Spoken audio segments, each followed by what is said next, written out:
You know, when I set out to write my book, Being Woo-Woo in an Engineered World, I really wanted to stress that just because there's no data doesn't mean that it's not real, not true, not worth my attention, not worth your attention. Intuition is everywhere.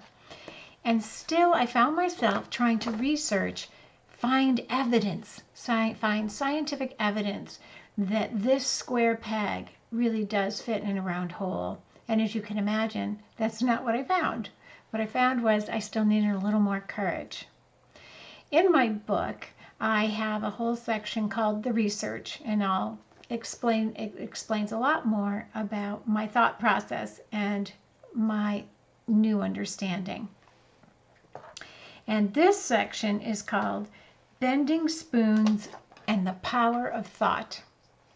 No matter how much I studied metaphysics, there was one feat I could not achieve: bending spoons. A colleague was doing an introductory class on metaphysics, and bending a spoon was part of the class, the basic entry-level class. I was intrigued, so I attended because clearly I was missing something basic. Toward the end of class, we each got a spoon and a few instructions, and then I did it. I bent the spoon, not with brute force, but with my thoughts. Now, if you're like many in my family, you may want to yell something like, "It's science!" To which I say, "Duh!"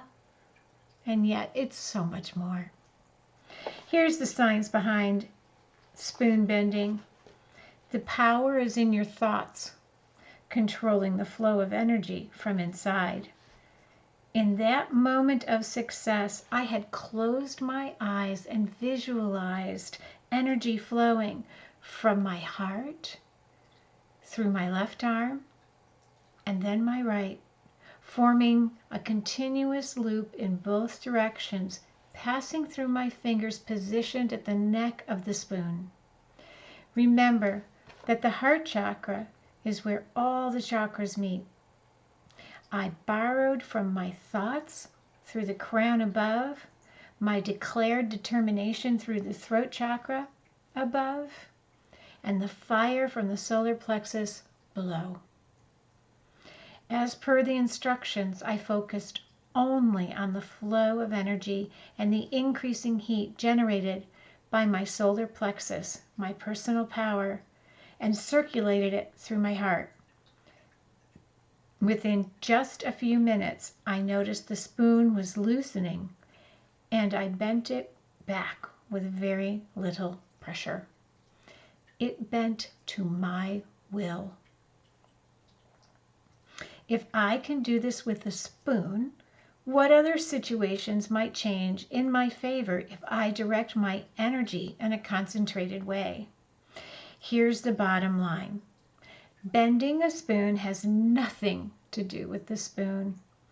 It has everything to do where you focus your internal energy. I hope you enjoyed that. And at the end of the chapter, I list some instructions for you so you can bend a spoon too. It's a pretty amazing feeling, and it just reminds you over and over again that your thoughts and where you put them is what you create.